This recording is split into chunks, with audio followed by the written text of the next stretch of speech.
Good morning, everybody. My name is Zubair from IndieBox Studios, and I'd like to welcome you all to our presentation on visual fidelity and immersion in Roblox. We'd like to thank you all for tuning in, whether you're attending remotely or in person at the Fort Mason Center in sunny San Francisco. We're super happy to be here today, and we hope that you'll be able to learn something useful so that you can continue to create stunning yet optimized experiences that are accessible to users of all ages, regardless of what platform they're on. So, before we get started, let's tell you a bit about our studio. We established IndieBox Studios in late 2019 after deciding to pursue a career in the video games industry. We've all been on the platform since 2008 and have witnessed firsthand how Roblox has evolved over the years. We knew from the start of our professional careers that if we were going to make games, they'd be on Roblox. It's a platform where the only limit is your imagination, and it's the perfect environment for us to express our creativity to its fullest potential.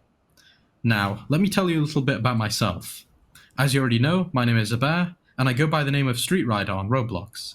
I'm a technical artist at IndieBox Studios, and just like my colleagues, I work a lot of other disciplines, including gameplay programming and asset texturing. Now, let's introduce Michael, who will be joining me today for this presentation. Hello, everyone. Let me just say that it's an absolute pleasure to be here today. My name is Michael Southern, also known as Developer Radiant on Roblox. I am the lead programmer for IndieBox Studios, and I also do a lot of UI and UX design work. Our team also includes Steph Wonk, who is our director, and Zahid, also known as Stay Sideways, who is our lead artist. Here we have today's agenda. We're going to be covering a lot of topics, so we've broken everything down into small chunks to make it easier to follow. We're starting off with our introduction section. This will cover a bit about ourselves, our studio, and general background on Roblox. We'll talk about our experience and briefly touch on how visual fidelity contributes towards the creation of an immersive experience. We'll also discuss how realism as an art style can push this even further. Following this, we're going to discuss what visual fidelity actually is, why it's important, and how it can be achieved. We're also going to cover how visual fidelity and realism aren't the same thing. We'll then move on to our asset creation section, which will cover a lot of tips and tricks that we use in order to create experiences with high levels of visual fidelity without compromising on performance. Moving on to part 4, we'll be going over some good use cases for various studio tools and features. We'll cover how to maximize presentation of environments and assets through built-in instances, post-processing effects, and lighting practices.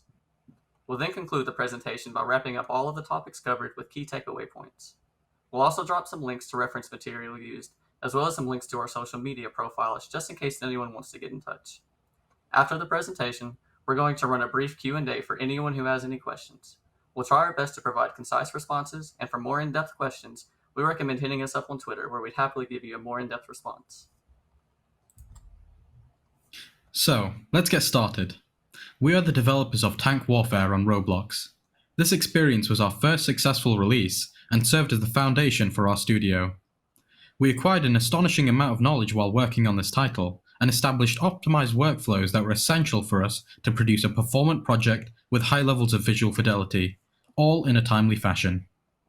We were fortunate enough to take part in the Accelerator program in our first year as a studio. It gave us the opportunity to fully realize our vision for Tank Warfare, and enabled us to hone our 3D asset production skills, establishing both efficient and effective ways to achieve high levels of visual fidelity inside the Roblox engine, without compromising on performance.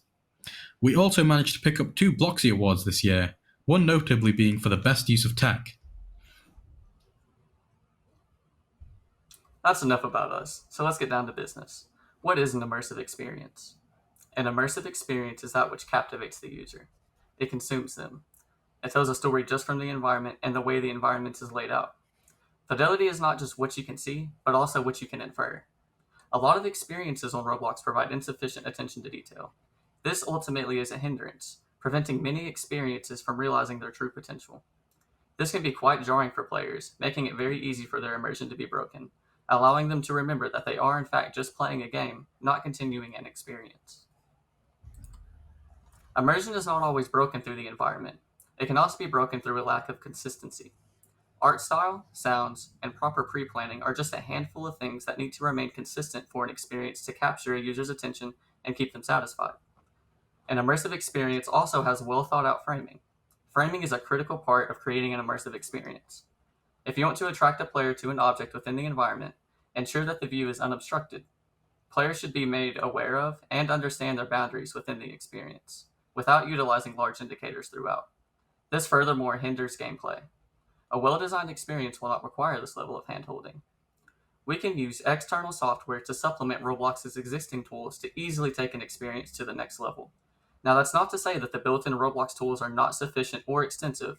It merely demonstrates that the Roblox engine facilitates the usage of industry-standard software to supplement game production in a way that allows on-platform experiences to compete with off-platform games.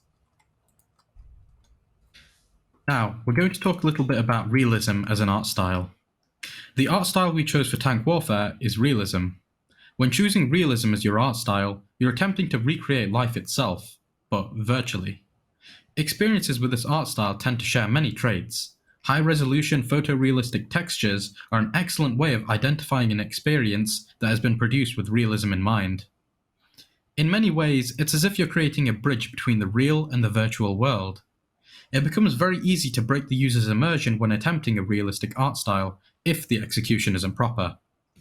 Something as simple as lighting failing to complement a scene, whether it be brightness, light sources, or reflectance, is enough to alert the player that something isn't right.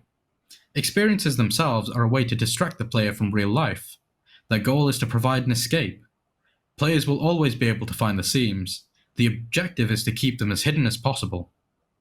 It is very difficult to pull off a realistic art style without hampering your experience's performance.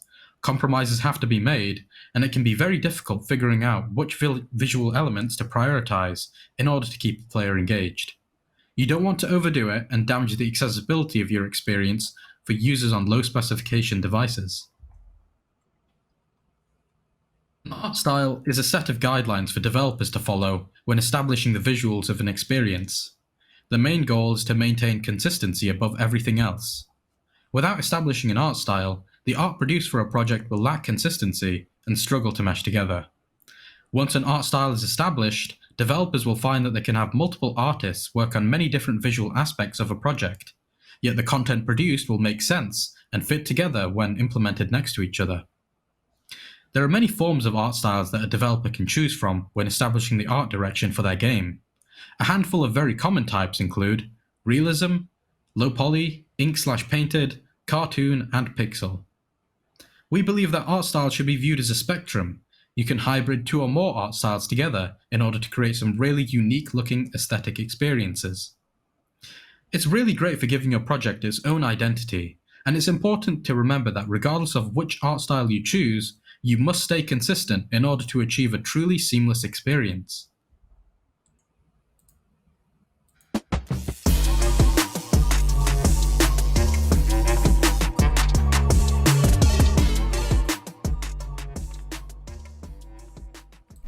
Welcome to our first segment.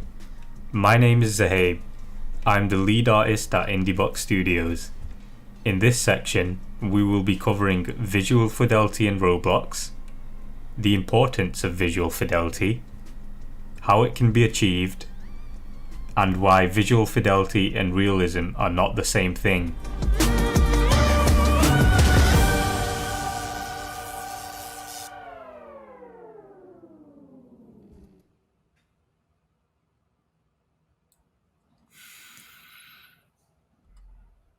As we enter our visual fidelity section, I first just want to say that it's entirely possible to achieve high levels of visual fidelity in Roblox. There are several great examples of projects that demonstrate this. Titles such as Bad Business, Paris Showcase, and Cutscene Demo do a fantastic job of this, each with their own different art styles. Developers are taking Roblox to the next level by utilizing the latest and greatest studio features, including future lighting, PBR materials, and skin meshes to create a new generation of immersive experiences. Bad Business carries a consistent art style with a very clean execution of animations, audio effects, and overall gameplay. The Paris Showcase was executed exceptionally and is really complemented by the creator's use of a consistent art style and overall ambience. Every aspect of this experience meshes together beautifully. Cutscene Demo incorporates great meshes, audio, lighting, and cinematography, which captivates the user, making them almost feel physically present in the experience. We highly recommend you try these experiences for yourself, as I'm sure you'll be blown away. We'll provide links at the end of our presentation for them.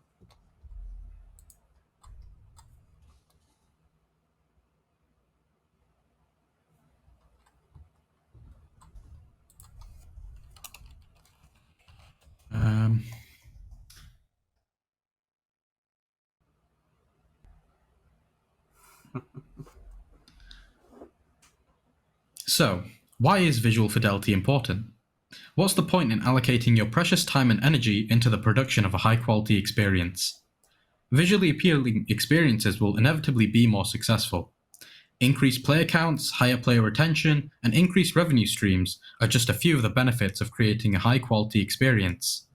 When a player gets hooked on an experience, they'll return time and time again. They're more likely to invest their money in your product and are willing to spend higher amounts in in-game content. Creating high-quality experiences are likely to yield even a moderate amount of success, regardless of the popularity of your title. We found that when we created Tank Warfare, even though it didn't pull the crazy numbers that many of you are used to, it opened doors to other avenues of success for us, based strictly off of the visuals alone. If you create an experience that has a reputation for being aesthetically pleasing and well-crafted, you can use this to represent your studio as a whole. Producing one incredible experience often results in loyal players seeking out other creations by you, which instantly grants you a player base based strictly off of reputation alone.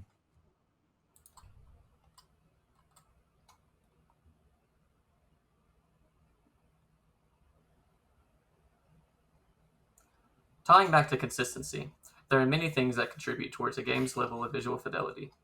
These are most notable via 3D models, textures, and particle effects, lighting, and last but certainly not least, user interface. 3D models are imperative in defining a game as a unique visual experience. However, it's crucial to understand that art styles do not define the level of visual fidelity in a game. Low poly art can be just as appealing, if not more, in many circumstances than high poly art. Textures are just as important. Maintaining low draw calls and memory usage while utilizing textures that not only convey your art style, but also have high attention to detail with precise planning of asset scale and UV island size allow for a more seamless and optimized experience. Particle effects are one of the best ways to bring a scene to life. Using emitters effectively can curate a wide variety of different reactions and visual effects within an experience. However, just like everything else, improper use can greatly hamper performance through overdraw and CPU time.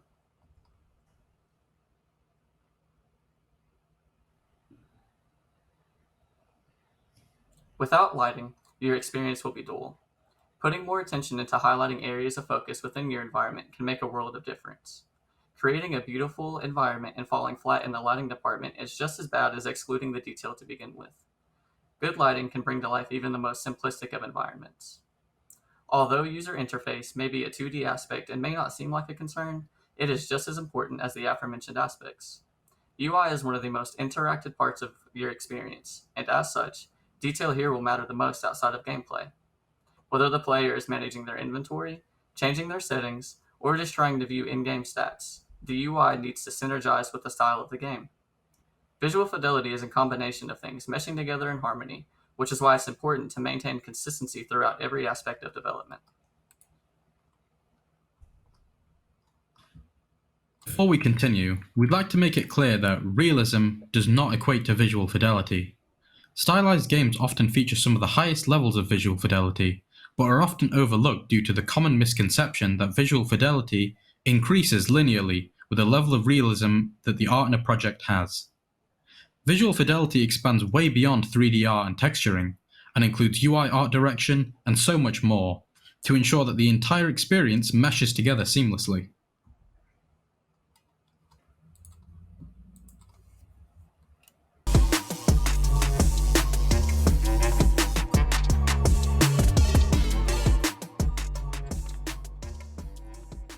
Welcome to our next segment. In this section, we will be covering modeling workflows, texturing, and optimization.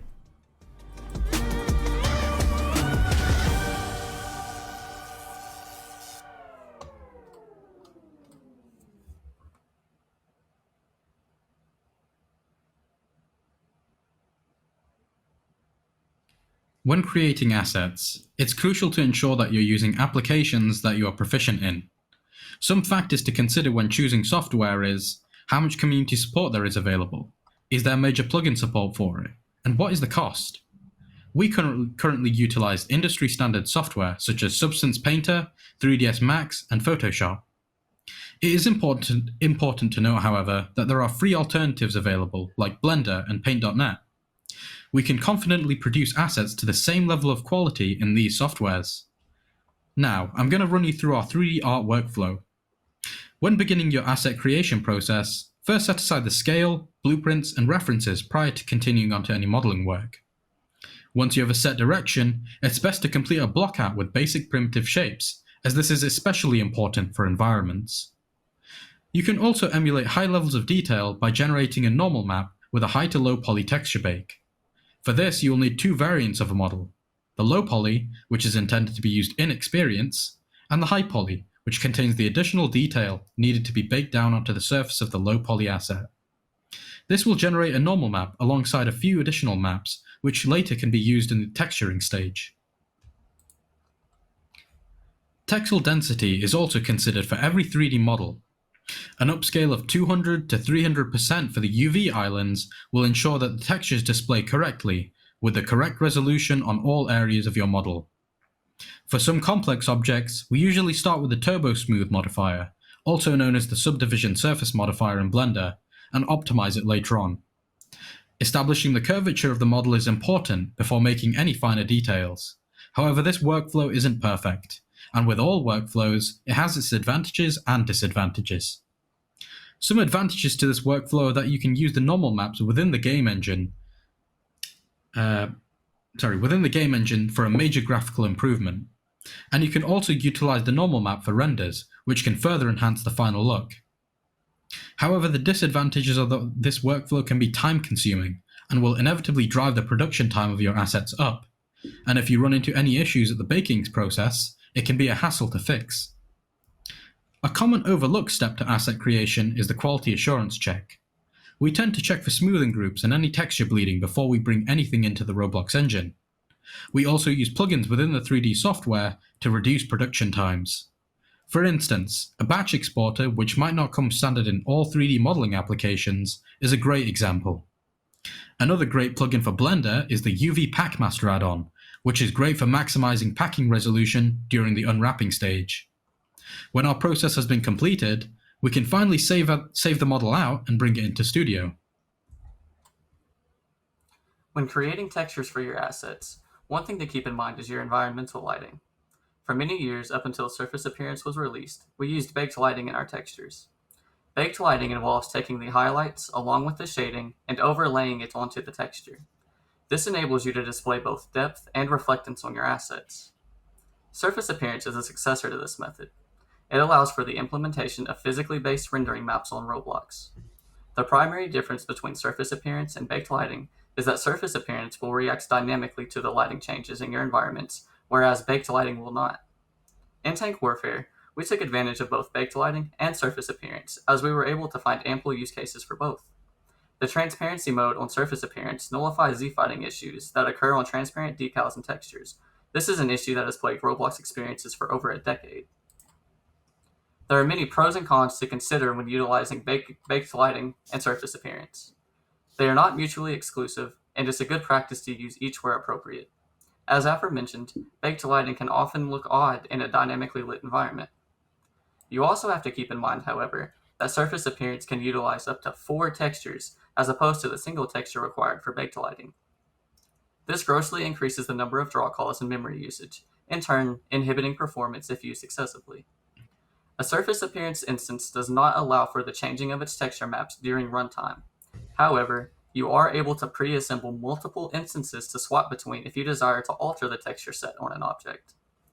A notable feature with Surface Appearance is that it downscales PBR textures when low graphics settings are detected to improve performance on low specification devices. This is incredible for improving performance. However, we have found that it's a huge detriment to the finished product, and resulted in us being more inclined to use baked lighting on a color map texture instead. There is still a large player base on Roblox that utilizes low-end devices for quick and easy mobile gameplay.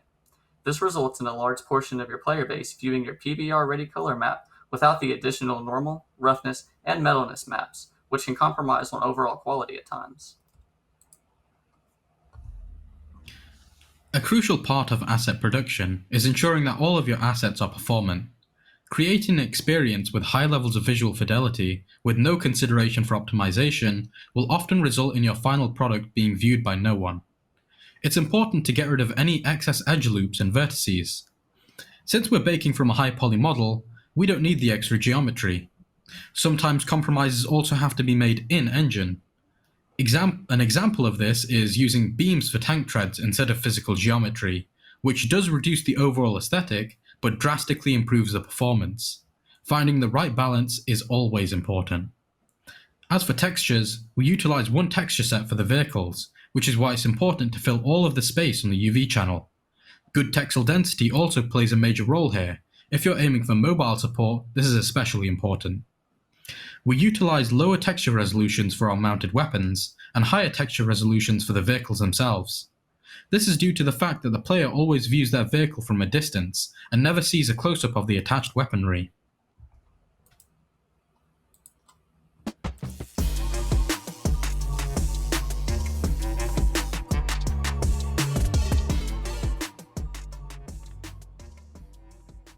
Welcome to our final segment. In this section, we will be covering particle effects, skinned meshes, reusing assets and kit bashing, and lighting.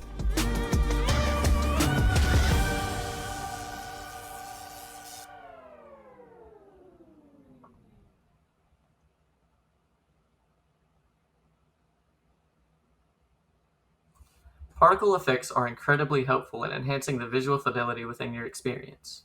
With the recent property additions to particle emitters, we can probably expect to see many more use cases in the coming months.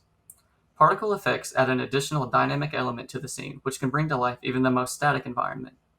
If used correctly, emitters can create a wide variety of events. Making use of high speed along with high drag allows for particles to be emitted very quickly.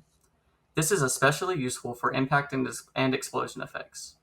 You can also combine scripts with emitters for carefully timed emission events. This is useful for sequencing your emitters or adding specific and random delays between each event. Tank Warfare's vehicle destruction makes use of multiple emitters via scripted emission. The primary explosion, which happens incredibly quickly, is accented by the emission of smoke, sparks, and sometimes the random chance of the turret detaching from the body in a secondary explosion. Randomization can take your emitter to the next level.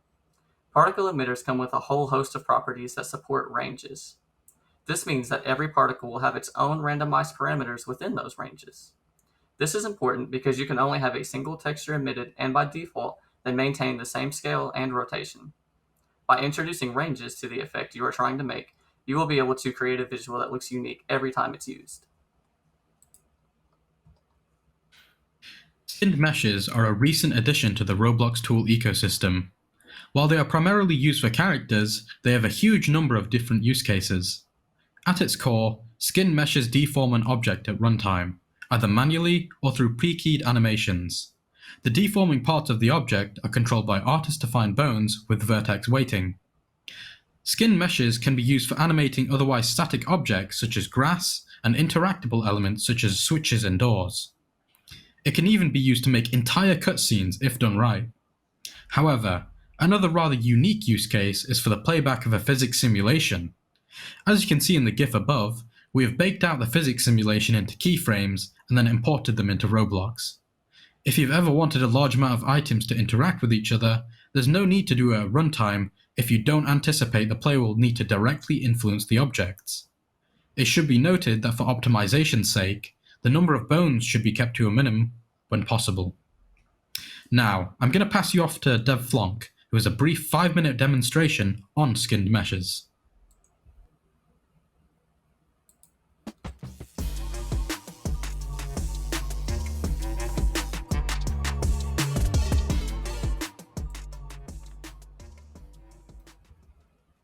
Hi there, my name is Deflonk and I'm the director here at IndieBox Studios.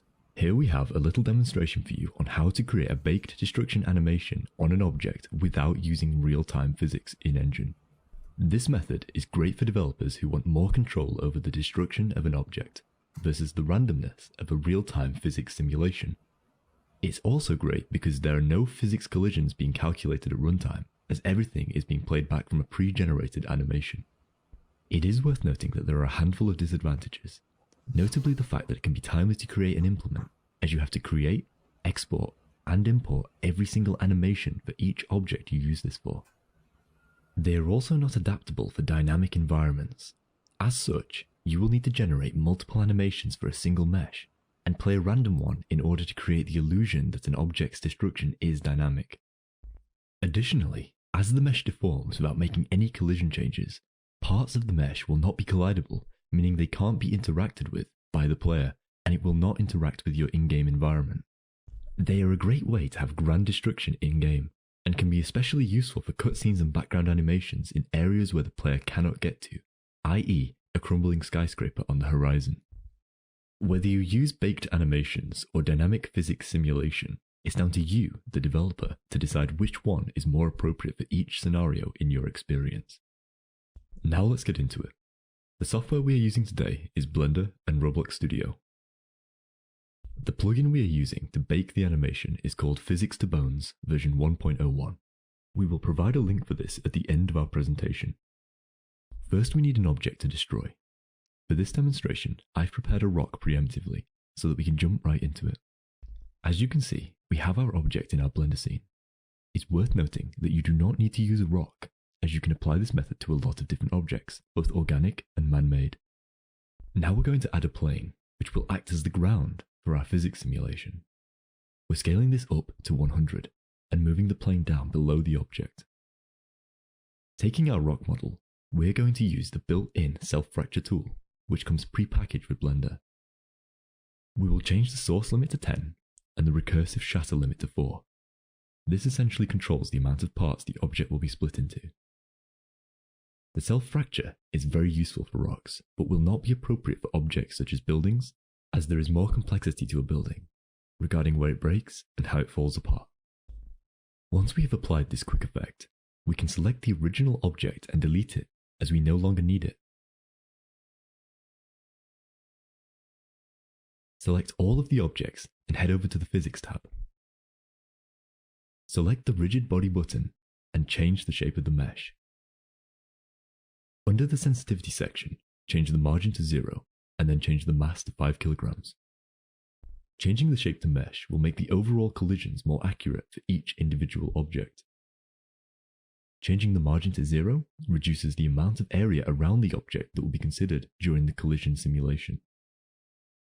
Changing the mass to 5 kilograms simply gives it a bit more of a realistic appearance when the destruction is simulated, as it adds weight to the pieces. Now we want to apply Copy from Active, which will take the properties from our active selection and apply to all other parts. And if we look at all of the other parts, we will see that they all have the same rigid body properties. The next step is to add a rigid body to the plane that we created earlier and set the type to passive. This will make it so that it does not actually move, but still acts as a collision object, much like anchored parts in Roblox with Can Collide enabled. Now play back the timeline. This will show you the physics simulation on the object. We can influence the simulation by using built-in force field objects, but for this demonstration, we're not going to use them. Now we want to select all of our fractured pieces and apply the Physics to Bones quick effect and select the option Selection Objects Only. Then reduce bone size to 0.1. Once we hit OK, it will populate the timeline with a lot of yellow keyframes. If you had the backup option selected, you'll notice a new collection has been made. We can click on the checkbox to hide it. Now, if we play the timeline, the baked animation should play back. If we take a look at it in wireframe mode, you will see that every single individual part has its own bone. If we select both the mesh and the armature, we can export this model as an FBX. Set the scale down to 0.05 and remember to limit this to only the selected objects in your scene. Exporting it as an FBX means that we can carry the bone data within the model. At the moment, this is the only way to import a mesh with pre-generated animations. We limit it to selected objects as we only have the armature and the mesh selected. We do not want to include the plane in the export, as its sole purpose was to provide a collision during the simulation stage. Once we've exported it, we can open up Roblox Studio. Open up the Plugins tab and select Avatar Importer. We want to select Custom as we are not importing an avatar. Locate where you exported the model from Blender and open up the FBX file. If everything has been done successfully, you should see the object in your scene. Click the Animation Editor button in the Plugins tab and then select the model you just imported. When you click it, the default Animation Editor screen will pop up. Hit Create to continue. Click the three dots in the top left of the Animation Editor window. Hover over Import and select From FBX Animation. Locate the FBX file that you exported from Blender and press Open. The timeline within the Animation Editor window will be populated with the name of the bones and the keyframes to go with them. If you play back the animation, you will see your object replicate the simulation one-to-one. You can now head back over to those three dots and export if you are happy with the results. Now it's down to you to choose how and when the animation is played back. And that's all there is to it. It's fairly straightforward and we hope this has been useful. Thank you very much for your time. We hope you give this a bash and have a good one.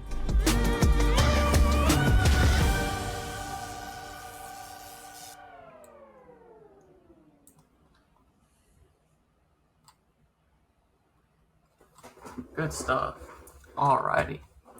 So, reusing assets and kit bashing is an incredibly cost-effective way of producing environments due to it involving the creation of a set of assets with a certain theme in mind and placing them in a variety of environments to populate and detail. Reusing assets allows you to remain consistent in your environments. This is very time efficient as you no longer need to spend time modeling and texturing an asset from the ground up. Retexturing models is a great example of reusing existing assets. It's quick to do and is also more performant. If you have multiple assets in a scene using the same mesh, you'll save draw calls, improving performance. You can also reuse the same texture on multiple meshes, which has a similar advantages where time saving and performance is concerned. Kit bashing and reusing assets can also break up an environment and reduce repetitiveness. This helps maintain the expansiveness of environments as well as keeping the player immersed. Another great studio feature that can bring your experience to the next level is lighting. Lighting assists in highlighting your environment and is a primary component in any composition. Roblox has a large set of lighting tools and properties that can give your environments the flair they need to stand out. In Tank Warfare, we used a lighting switcher that made it possible for us to give each map their own individual lighting settings. These lighting settings complemented the maps and gave a greater sense of location to the player. For example, our snow map, Solotov's Peak, had lighting that emphasized cold colors and a dense atmosphere. As such, this helped give the player the feeling of battling in a frozen wasteland. Possibly one of the most important properties is time of day. In any story, the player needs to know where they are, but also when they are. The time can connote many things, whether the night is dark and dangerous or peaceful and calm. Ambient and outdoor ambient go hand in hand. They light everything up uniformly, allowing you to give your scene a tint of color, or alternatively, keep it lowered for a reduction in visibility. Lights are truly important, not only for their ability to make things visible, but also to set the tone of the scene. Roblox facilitates 3 different lights: point lights, spotlights, and surface lights. Roblox has slowly been rolling out new lighting technologies over the years. If you have spent any time tinkering with the lighting parameters, then you know these exist. Many developers striving for realistic scenes will opt for the new future option, but that's not to say the other options lack advantages. There are many differences between the lighting options, starting with compatibility. This is the lighting mode that Roblox intends for all experiences, and retains the original lighting method. In this mode, there is a lack of shadows and naturally should have the highest performance. Voxel kicks things up a notch by introducing a grid-based shadow system. This lighting method is still incredibly performant and can be considered a low-resolution version of future lighting for its ability to render shadows cast by both lights and the sun. Shadow Map is Roblox's second attempt at shadow casting and works incredibly well in many experiences. It allows for scalable soft shadow casting by the sun. Shadows cast by lights will still use the voxel-based method. The future lighting mode changes that by introducing shadow casting by lights, akin to the ones cast by the sun. Shadows cast by lights in the sun are much smoother when working with dynamic environments over the voxel-based lighting method. This is the most technologically advanced and recent addition to the modes, and as such, it will probably still evolve over the next few years. As we wrap this presentation up, we'd like to note a few key takeaways. An immersive experience is that which captivates the user. An art style is a set of guidelines for developers to follow when establishing the visuals of an experience. The main goal is to maintain consistency above everything else. Visually appealing experiences are more successful. When creating assets, it's crucial to ensure that you're using applications that you are proficient in. Without lighting, your experience may be dull. And last but certainly not least, a crucial part of asset production is ensuring that all of your assets are performant. We have the games that we mentioned earlier, along with their links in the QR codes provided. I'll give you all a moment in case you want to scan them in.